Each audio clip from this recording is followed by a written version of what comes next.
नमस्कार, जय हिंद दोस्तों। स्वागत है आप सभी का आपके अपने YouTube चैनल सीप कैंपस पर। दोस्तों, आज की जो हमारी क्लास है इसमें हम पढ़ेंगे संबंधबोधक अव्यय। ये जो हमारा टॉपिक है संबंधबोधक अव्यय, वैसे तो ये काफ़ी आसान माना जाता है, क्योंकि अगर आपसे पूछा जाए कि संबंधबोधक क्या है तो आप में से ज़्यादातर लोग ये जानते हैं और बहुत आराम से बता देंगे कि ऐसा कोई भी शब्द जो दो व्यक्तियों या फिर दो वस्तुओं या आप यूँ कह लीजिए कि दो संज्ञा या फिर सर्वनाम के बीच में संबंध बताएं, वे संबंधबोधक कहलाती हैं। बिल्कुल ठीक है, आप यहाँ तक कोई गलती नहीं करते। लेकिन मज़े की बात यह है कि जो आप लोग जानते हैं, जहाँ आपसे गलतियाँ नहीं होती वहाँ से कोई प्रश्न भी नहीं बनता।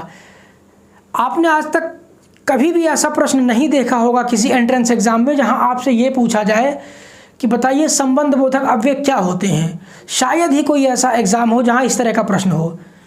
जहाँ से प्रश्न बनता है वहाँ से आप लोग गलतियाँ करते हैं। तो प्रश्न किस तरह का बनता है, आप गलतियाँ कहाँ करते हैं और क्यों ये गलतियाँ हो जाती हैं, हम इस पर बात करते हैं। अक्सर आपके एग्ज़ाम में सवाल ये पूछा जाता है कि एक वाक्य दे दिया जाएगा और वहाँ आपसे पूछा जाएगा कि निम्नलिखित वाक्य में या रेखांकित पद जो है उसमें किस प्रकार का अव्यय है, या ये रेखांकित पद किस प्रकार का शब्द है। आपके सामने ऑप्शन होंगे क्रिया विशेषण, संबंधबोधक, समुच्चयबोधक या उसके साथ ही कोई और प्रकार भी। यहाँ आपको जवाब देने में मुश्किल हो जाती है। ऐसा क्यों होता है? ऐसा इसलिए होता है क्योंकि ये जो हमारे अव्यय शब्द हैं, ना तो इनकी संख्या निर्धारित है और ना ही ये निर्धारित है कि कौन सा अव्यय शब्द किस प्रकार का है। यानी जो हमारे 5 प्रकार के अव्यय पद हैं, या कह लीजिए मुख्य रूप से जो 4 प्रकार के अव्यय पद हैं, क्रिया विशेषण, संबंधबोधक, समुच्चयबोधक और आपका विस्मयादिबोधक, इनमें किसी भी अव्यय पद में शब्दों की संख्या निर्धारित नहीं है कि क्रिया विशेषण में कुल इतने पद होंगे या संबंधबोधक में टोटल इतने शब्द होंगे, और ना ही ये निर्धारित है कि ये वाला शब्द क्रिया विशेषण है और ये वाला संबंधबोधक है। कहने का मतलब यह है कि कोई एक पर्टिकुलर शब्द जो क्रिया विशेषण है वही संबंधबोधक भी हो सकता है और समुच्चयबोधक भी हो सकता है, या कोई दूसरा प्रकार भी हो सकता है। ये टोटल डिपेंड करता है कि ये शब्द जो है वो वाक्य में कहाँ पर प्रयोग हुआ है और उसका अर्थ क्या निकल रहा है। इसलिए यहाँ मुश्किल हो जाती है। हम इसको रट नहीं सकते कि ये वाला शब्द समुच्चयबोधक है, ये वाला संबंधबोधक है, ये वाला क्रिया विशेषण है। हम इस तरीके से नहीं रट सकते, क्योंकि ऐसा कोई नियम है ही नहीं कि कौन सा शब्द किस प्रकार का है। तो हम लोग यही समझेंगे कि हमें कैसे पता चलेगा कि कौन सा शब्द समुच्चयबोधक है, संबंधबोधक है या क्रिया विशेषण। तो चलिए शुरू करते हैं। सबसे पहले बात कर लेते हैं इसके संबंधबोधक के परिभाषा की। हालांकि आपको मालूम है कि संबंधबोधक क्या होते हैं। संबंधबोधक में आप लिखेंगे कि संज्ञा तथा सर्वनाम के मध्य संबंध का बोध कराने वाले आविकारी शब्द संबंधबोधक होते हैं। यहाँ 2 चीज़ें हैं। सबसे पहली चीज़ तो ये जो संबंधबोधक शब्द होते हैं ये किसी संज्ञा या सर्वनाम के बीच में संबंध स्थापित करते हैं। यानी जब भी कोई शब्द संज्ञा और सर्वनाम का आपस में रिश्ता बताएगा वो संबंधबोधक होगा। किसी संज्ञा या सर्वनाम का अगर क्रिया के साथ या किसी दूसरे शब्द के साथ संबंध बताया जा रहा हो वहाँ पर संबंधबोधक नहीं होगा। यानी आप ये कह सकते हैं कि जो संबंधबोधक शब्द हैं वो सिर्फ संज्ञा और सर्वनाम के बीच में प्रयुक्त होते हैं, यानी संज्ञा और सर्वनाम के बीच में संबंध बताते हैं, पहली चीज़। और दूसरी चीज़ कि जो हमारे संबंधबोधक अव्यय हैं वो अविकारी होते हैं। हालांकि मैं बार बार ये भी कह रहा हूँ कि संबंधबोधक अव्यय, तो अव्यय का मतलब ही होता है अविकारी। तो यहाँ से आप 2 चीज़ें याद रखेंगे। सबसे पहली चीज़, संबंधबोधक संज्ञा और सर्वनाम के बीच में संबंध बताता है। दूसरी चीज़, ये अविकारी है। इसमें जो शब्द है, हालांकि मैंने आपको पहले बता दिया कि जो संबंधबोधक या कोई भी अव्यय है उसमें शब्दों की संख्या निर्धारित नहीं है और ना ही ये निर्धारित है कि किस प्रकार में कौन कौन से शब्द हैं। फिर भी कुछ शब्द ऐसे हैं जो हमें पहचानने में मदद करते हैं कि अगर ये वाला शब्द है तो शायद ये संबंधबोधक हो सकता है। जैसे निकट, दूर, आगे, पीछे, सामने, अंदर, बाहर, अलावा, खातिर, मारे, चलते, संग, साथ, बिना, सहचारण, बदले, एवज, द्वारा, पास, हेतु, इधर, उधर, उसके बाद आपका दाएं बाएं, इस तरीके के जितने भी शब्द हैं वह आपके संबंध बोधक हो सकते हैं। लेकिन ये टोटल डिपेंड करेगा कि वो शब्द जो हैं ये वाक्य में कहाँ प्रयोग हुए हैं। जैसे हम उदाहरण देखते हैं, वाक्य लिखा हुआ है राम के सामने मैं खड़ा हूँ। तो यहाँ देखिए दो संज्ञा और सर्वनाम दो शब्द हैं। एक शब्द है राम जो कि एक संज्ञा है और दूसरा है मैं आपका एक सर्वनाम शब्द है। तो ये और तीसरा शब्द है के सामने। ये जो शब्द है के सामने, ये शब्द आपका राम और मैं इन दोनों के बीच में संबंध बता रहा है कि राम के सामने मैं खड़ा हूँ, यानी एक संज्ञा के सामने एक सर्वनाम खड़ा हुआ है। तो ये जो के सामने शब्द है ये आपका संबंध बोधक हो जाएगा। यहाँ देखिए दोनों चीज़ें आ गई। एक तो के सामने शब्द जो है ये अविकारी है, इसको आप लिंग वचन काल या कारक के हिसाब से नहीं बदल सकते। दूसरी चीज़, ये दो संज्ञा या सर्वनाम के बीच में प्रयोग हुआ है, राम और मैं के बीच में। इस सामने का इस खड़ा के साथ कोई लेना देना नहीं है। तो चूंकि एक सर्वनाम और संज्ञा के बीच संबंध बताया जा रहा है इसलिए संबंध बोधक है। उसी तरीके से राधा के लिए कपड़े खरीदो। तो एक शब्द है राधा आपका है संज्ञा शब्द और दूसरा शब्द है कपड़े भी आपका संज्ञा है। और राधा और कपड़े के बीच में संबंध क्या है कि के लिए, यानी ये जो कपड़ा है ये किसके लिए है, ये राधा के लिए है। तो ये जो के लिए शब्द है इसी बात से ये सिद्ध हो रहा है या प्रूफ हो रहा है कि ये जो कपड़े हैं वो राधा के लिए हैं, इसलिए के लिए शब्द संबंधवाचक या संबंध बोधक हो जाएगा। अगर तीसरा उदाहरण देखें तो यह है खुशी के मारे हुए फूला ना समाया। तो एक शब्द है खुशी क्या है, अगर आपने संज्ञा पढ़ा होगा तो आप जानते हैं कि खुशी शब्द आपका भाववाचक संज्ञा है और वह शब्द जो है ये आपका सर्वनाम है। तो वह शब्द जो है इसका संबंध बताया जा रहा है इस खुशी के साथ। यानी अगर हम इस के मारे शब्द को देखें तो इसी के मारे शब्द से ये पता चल रहा है कि ये जो वह है, वह व्यक्ति है जो सर्वनाम है, उसको खुशी हुई है। यानी ये जो शब्द खुशी और वह है इनके बीच में संबंध है वो पता चल रहा है इस के मारे शब्द से, इसलिए के मारे शब्द आपका संबंध बोधक हो जाएगा। उसी तरीके से हम चौथा उदाहरण देखें कि पैसे के बिना कोई काम नहीं होता। एक शब्द है पैसा क्या है, संज्ञा है और उसके बाद शब्द है काम क्या है, ये भी आपका एक संज्ञा है। तो ये जो शब्द है के बिना, ये जो कोई शब्द है ये तो आपका विशेषण हो जाएगा क्योंकि ये काम की विशेषता बता रहा है कि कोई काम, तो इसको तो आप छोड़ दीजिए। लेकिन ये काम और ये पैसा इनके बीच संबंध बताने का काम कर रहा है ये के बिना शब्द, यानी पैसे के बिना कोई काम नहीं होता, यानी पैसा और काम इन दोनों में कोई ना कोई संबंध है। तो ये जो के बिना शब्द है ये आपका संबंध बोधक हो जाएगा। उसके बाद पांचवा शब्द है आपका घर से दक्षिण की ओर विद्यालय है। घर आपका संज्ञा है, उसके बाद विद्यालय भी एक संज्ञा है और घर और विद्यालय में संबंध क्या है कि जो विद्यालय है वो घर से दक्षिण की ओर है, यानी ये से दक्षिण की ओर जो शब्द है ये पूरा का पूरा रेखांकित से दक्षिण की ओर, यही पद जो है ये बताने की कोशिश कर रहा है कि घर और विद्यालय में कुछ संबंध है, इसलिए ये पूरा का पूरा शब्द संबंध बोधक हो जाएगा। अगला उदाहरण, सीता घर के भीतर बैठी है।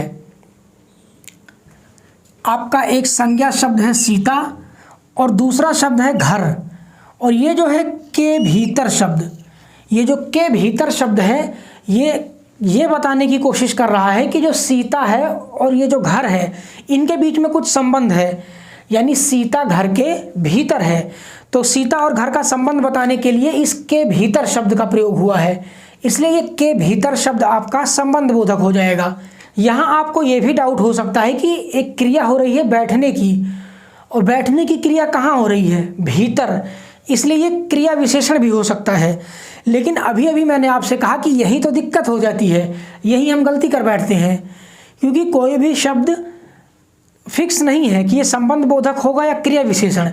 ये टोटल डिपेंड करता है कि वाक्य में क्या अर्थ निकल रहा है और ये वाक्य कहाँ पर, ये शब्द वाक्य में कहाँ पर प्रयोग हुआ है। समझने की कोशिश कीजिए। घर के भीतर बैठी है, बात ठीक है, लेकिन सीता और घर ये दो संज्ञा शब्द हैं। इन दोनों संज्ञा शब्दों में क्या संबंध है, ये कौन बताएगा? यही के भीतर शब्द बताएंगे, इसलिए ये संबंध बोधक कहलाएगा। और वैसे भी आप एक बात याद कर लीजिए, कहीं नोट बना करके लिख लीजिए, अगर कहीं भी ऐसा शब्द आपको दिखता है जो संबंध बोधक भी हो सकता हो और क्रिया विशेषण भी हो सकता हो, तो वहाँ पर आप संबंध बोधक को प्रेफरेंस देंगे। यानी हमेशा संबंध बोधक और क्रिया विशेषण में से आप पहला प्रेफरेंस संबंध बोधक को देंगे। चलिए अब हम बात कर लेते हैं संबंध बोधक के भेद की। संबंध बोधक अव्यय जो हैं इनके टोटल 3 आधारों पर अलग अलग भेदों में बांटा गया है। सबसे पहला है आपका प्रयोग का आधार, उसके बाद है व्युत्पत्ति का आधार, और तीसरा है अर्थ का आधार। ये जो हमारा पहला आधार है प्रयोग का आधार, इस पर हमारे संबंध बोधक टोटल 2 प्रकार के होते हैं। एक होता है आपका संबद्ध संबंध बोधक, एक होता है आपका संबद्ध संबंध बोधक, और दूसरा होता है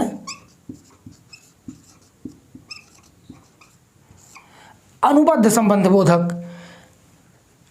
जो हमारा संबद्ध संबंध बोधक है ये होता है आपका विभक्ति सहित,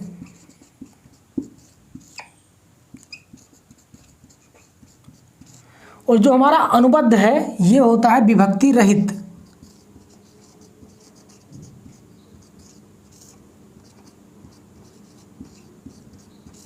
यानी ऐसा कोई भी संबंध बोधक शब्द जो विभक्ति के साथ लिखा हुआ हो, जिसके साथ विभक्ति चिन्ह का प्रयोग हुआ हो, वो आपका संबद्ध संबंध बोधक कहलाता है, और जिसके साथ विभक्ति चिन्ह का प्रयोग ना हुआ हो वो आपका अनुबद्ध संबंध बोधक कहलाता है। तो देखिए विभक्ति के साथ और विभक्ति के बिना कैसे होते हैं। सबसे पहले देखिए विभक्ति सहित जो हमारे संबंध बोधक हैं वो क्या होते हैं। वाक्य दिया गया है कि मेरे घर के पास नदी है। यहाँ एक शब्द है घर और दूसरा है नदी। घर और नदी में संबंध बताने का काम कौन कर रहा है? ये के पास शब्द। यानी घर और नदी में संबंध ये है कि नदी घर के पास है। तो ये जो के पास शब्द है ये तो हो जाएगा संबंध बोधक। लेकिन किस प्रकार का? पास के साथ लगा हुआ है के। आप जानते हैं कि का, की, के ये जो है ये संबंध बोधक विभक्तियां होती हैं, विभक्ति चिन्ह होते हैं या कारक होते हैं। तो ये जो के है ये विभक्ति चिन्ह है। तो क्योंकि ये विभक्ति के साथ आया हुआ है इसलिए ये संबद्ध बोधक में चला जाएगा। उसी प्रकार है मोहन के पास किताब है। मोहन एक संज्ञा है, किताब भी एक संज्ञा है, और इस मोहन और किताब के बीच में संबंध बताया जा रहा है कि जो किताब है ये मोहन के पास है। तो जो के पास शब्द है ये संबंध बोधक हो जाएगा। लेकिन किस प्रकार का? चूंकि पास से पहले एक विभक्ति चिन्ह लगा हुआ है के, तो ये जो शब्द है, ये जो अव्यय है ये विभक्ति सहित है। तो अगर विभक्ति सहित हो तो क्या होता है? संबद्ध बोधक होता है। इसलिए ये संबद्ध बोधक का उदाहरण हो जाएगा। अब बात करते हैं अगले प्रकार की, यानी विभक्ति रहित जो वाक्य होते हैं वो कैसे होते हैं उनको देख लीजिए। यहाँ एक वाक्य लिखा हुआ है कि वह रथ समेत आकाश में उड़ गया। यहाँ एक शब्द है वह, ये क्या है? एक संज्ञा सर्वनाम है। दूसरा है रथ। रथ क्या है? ये एक संज्ञा शब्द है।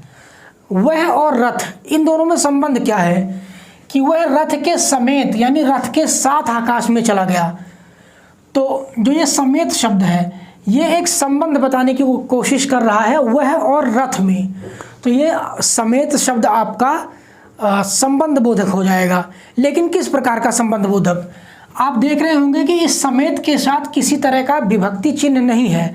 का, की, के, रा, री, रे या में, पर कुछ भी नहीं लगा हुआ, तो ये बिना विभक्ति के है। चूंकि विभक्ति रहित है इसलिए ये आपका अनुबद्ध हो जाएगा, यानी अनुबद्ध संबंध बोधक विशेषण, अनुबद्ध संबंध बोधक अव्यय। दूसरा है राम परिवार सहित घर आया।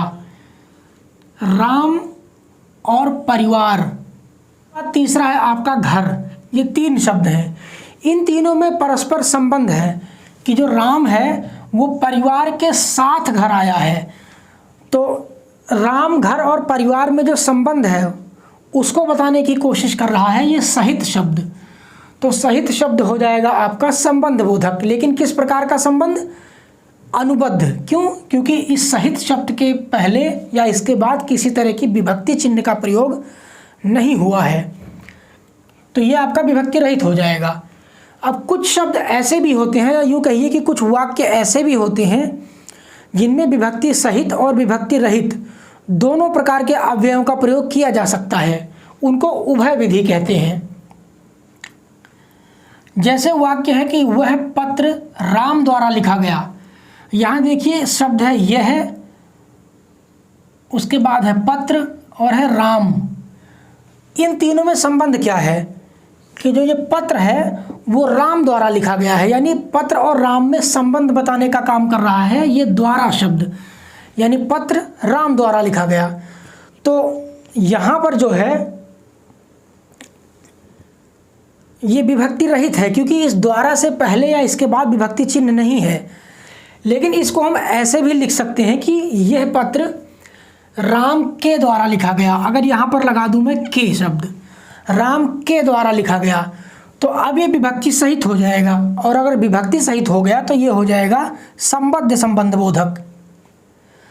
अब यहाँ पर आप एक और बात कह सकते हैं कि यह पत्र राम के द्वारा लिखा गया, यानी ये जो द्वारा शब्द है ये लिखने की विशेषता है। ये कहीं ना कहीं आपके मन में ये डाउट हो सकता है। तो अभी अभी मैंने आपको बताया था कि जो अगर आपको कभी भी क्रिया विशेषण और संबंध बोधक में देखना हो कि क्या होगा, तो आप संबंध बोधक को प्रेफरेंस देंगे, इसलिए ये द्वारा शब्द आपका संबंध बोधक हो जाएगा। और वैसे भी अगर आप इसको ध्यान से पढ़ेंगे, इसका अर्थ समझेंगे, तो ये जो द्वारा शब्द है ये लिखने की विशेषता नहीं है, बल्कि ये विशेषता है कि जो पत्र लिखा गया वो किसके द्वारा लिखा गया, तो राम के द्वारा लिखा गया, यानी पत्र और राम के बीच में संबंध है, इसलिए संबंध बोधक होगा। दूसरा उदाहरण वह घी बिना रोटी नहीं तोड़ता। घी और रोटी, इसके बीच में संबंध बताने का काम कर रहा है ये बिना शब्द, यानी घी के बिना रोटी नहीं तोड़ता। तो चूंकि यहाँ बिना से पहले या इसके बाद किसी तरह का विभक्ति चिन्ह नहीं है, तो ये आपका विभक्ति रहित हो जाएगा। और अगर विभक्ति रहित है तो अनुबद्ध संबंध बोधक है। लेकिन इसको हम ऐसे भी लिख सकते हैं कि वह घी के बिना रोटी नहीं तोड़ता। तो के बिना, ये के आपका विभक्ति चिन्ह हो गया, यानी ये विभक्ति सहित भी लिखा जा सकता है। तो अगर विभक्ति सहित लिख दिया गया तो ये हो जाएगा संबद्ध संबंध बोधक। तो ये होते हैं आपके कुछ उभय विधि के उदाहरण, यानी जो आपका विभक्ति के साथ भी लिखे जा सकते हैं और विभक्ति चिन्हों के बगैर भी लिखे जा सकते हैं। तो ये तो था आपका प्रयोग के आधार पर। अब बात करते हैं दूसरे आधार की, यानी व्युत्पत्ति के आधार पर जो हमारे संबंध बोधक है। व्युत्पत्ति के आधार पर संबंध बोधक टोटल दो प्रकार के होते हैं। एक होता है मूल संबंध बोधक और दूसरा होता है यौगिक संबंध बोधक। मूल संबंध बोधक यानी ऐसे संबंध बोधक शब्द जो मूल रूप में प्रयोग होते हों, जैसे यानी संबंध बोधक मूल रूप में प्रयोग होते हों, जैसे आपका बिना, समेत, तक, भर, की ओर, के साथ।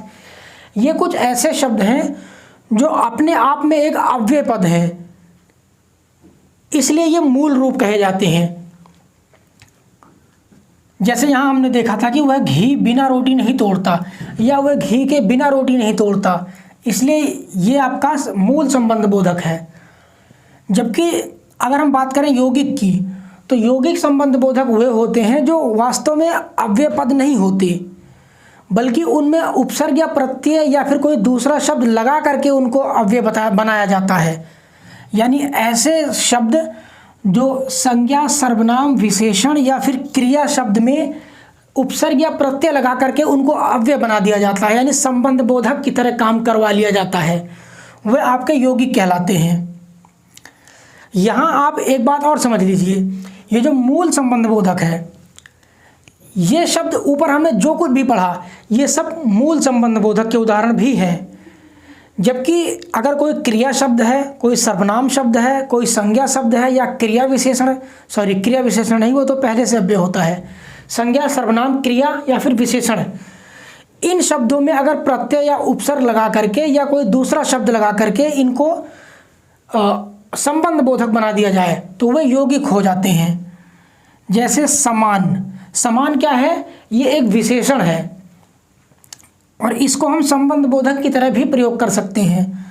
दूसरा शब्द है लेखे, लिखना शब्द से बना है लेखे, लिखना क्रिया है उससे बना दिया गया लेखे, तो ये यौगिक है। जाना शब्द से बना दिया गया जाने, चलना से चलने, चल। उसके बाद ये जो आपका अपेक्षा शब्द है, ये अपेक्षा होता है आपका संज्ञा और इसको भी हम संबंध बोधक की तरह प्रयोग कर सकते हैं। उसके बाद आपका है योग्य, जो कि आपका विशेषण है, और ये जो परे शब्द है ये भी आपका प्रयोग किया जाता है एक शब्दों की तरह। तो ये हो गया आपका मूल संबंध बोधक और यौगिक संबंध बोधक। अब हमारा जो प्रयोग का आधार और व्युत्पत्ति का आधार है ये समाप्त हो चुका है। अब बचता है आपका अंतिम अर्थ के आधार पर। ये अर्थ के आधार पर जो आपके संबंध बोधक हैं ये लगभग 9 से 10 पार्ट में डिवाइड किए गए हैं। अभी आप इनको नोट कर लीजिए, उसके बाद हम जो बचा हुआ है उसको भी देख लेते हैं। आज ही हमारा ये जो संबंध बोधक है हम इसको समाप्त कर देंगे। चलिए अब देख लेते हैं कि जो हमारा अर्थ का आधार है उस आधार पर कौन कौन से हमारे संबंध बोधक अव्यय हैं। अर्थ के आधार पर जो हमारे संबंध बोधक हैं उनकी संख्या कुल 9 है। स्थानवाचक, कालवाचक, दिशावाचक, कारणवाचक, विषयवाचक, विनिमयवाचक, उसके बाद विरोध सूचक, तुलना सूचक और सहचर्य सूचक। यहाँ से आपके कई बार छोटे छोटे प्रश्न बन जाते हैं। आपको एक वाक्य दे दिया जाता है और उसमें कुछ पार्ट अंडरलाइन होता है, उसमें आपसे पूछ लिया जाता है कि ये रेखांकित पद किस प्रकार का अव्यय है या किस प्रकार का संबंध बोधक अव्यय है। तो अगर हम बात करें स्थानवाचक की, तो ऐसा कोई भी संबंध बोधक शब्द जो दो संज्ञा या सर्वनाम के बीच में स्थान संबंधी संबंध बताए वो आपका स्थानवाचक होता है। जैसे दूर, पास, समीप, नज़दीक, आगे, पीछे, अंदर, बाहर, इस तरीके के शब्द।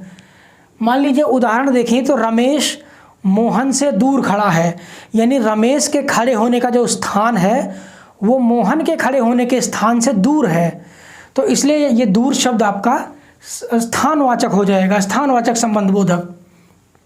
उसी तरीके से कालवाचक, कालवाचक में भी आप कह सकते हैं बाद, पहले, पूर्व, उपरांत, अनंतर, पश्चात, इस तरीके के शब्द। यानी ऐसे शब्द जिससे दो संज्ञा या सर्वनाम के बीच में समय को लेकर के कोई संबंध बताया जा रहा हो। जैसे रमेश मोहन के बाद विद्यालय जाता है, तो रमेश और मोहन के बीच में संबंध बताया जा रहा है कि बाद, रमेश मोहन के बाद निकलता है। उसके बाद है आपका कारणवाचक। कारणवाचक में ऐसे शब्द आते हैं जो दो संज्ञा या सर्वनाम के बीच में कोई ऐसा संबंध बता रहे हो जिससे हमें यह पता चले कि एक संज्ञा दूसरे संज्ञा के लिए कोई काम करे। जैसे के लिए, के मारे, के वास्ते, के निमित्त, इस तरीके के शब्द। उसके बाद है विषयवाचक, यानी ऐसे शब्द जो हमें विषय के बारे में बताएं। जैसे के बारे, के विषय, के बावत या के नाम, इस तरीके के शब्द जहाँ भी होंगे संबंध बोधक के रूप में वहाँ पर विषयवाचक होगा। फिर है विनिमयवाचक, यानी जहाँ कुछ लेने देने के संदर्भ में संबंध बोधक अव्यय होगा। इसमें आपके के बदले, के एवज जैसे शब्द आते हैं। फिर है विरोध सूचक, यानी एक ऐसा संबंध बोधक शब्द जो दो संज्ञा या सर्वनाम के बीच में कुछ विरोधाभासी बातें कर रही हो या विरोधाभासी संबंध बता रही हो। इसमें आपके के विपरीत, के विरुद्ध या के खिलाफ जैसे संबंध शब्द आते हैं। बात करें अगर तुलना सूचक की, तो ऐसे शब्द जो तुलना का बोध कराएं और तुलना का बोध कराते हुए संबंध बताएं, जैसे कि अपेक्षा, के सम्मुख या के आगे, या सहचर्य सूचक। सहचर्य मतलब साथ में चरण करने वाले, यानी जो जिससे साथ साथ का बोध होता हो। के साथ, संग, सहित, इस तरीके के शब्द, समेत, ऐसे शब्द आपके सहचर्य में आते हैं। ये थे आपके संबंध बोधक अव्यय। ये जो हमारा संबंध सूचक या संबंध बोधक अव्यय है, इसमें बहुत खास प्रश्न नहीं पूछे जाते। एक वाक्य दे करके उसमें अंडरलाइन करके पूछ लिया जाता है कि निम्न रेखांकित वाक्य किस प्रकार का है। आपको पहचानना होता है कि ये संबंध बोधक है या कोई दूसरा, या फिर सीधे सीधे ये बताना होता है कि अगर संबंध बोधक है तो किस प्रकार का, बस। और ये चीज़ आप कहीं से रट करके नहीं कर सकते। उसके लिए आपको प्रॉपर कुछ वाक्यों को लेकर के प्रैक्टिस करनी होगी। आप जितने ज़्यादा से ज़्यादा वाक्यों की प्रैक्टिस कर लेंगे, आप बहुत आराम से पहचानने लग जाएंगे कि संबंध बोधक है या कोई दूसरा, या फिर संबंध बोधक भी है तो किस प्रकार का। तो फिलहाल हमारा जो टॉपिक है संबंध बोधक, ये यहीं पर समाप्त होता है। अगली क्लास में हम करेंगे आपका समुच्चय बोधक शब्दों को। तो फिलहाल इस क्लास को यहीं ख़त्म कर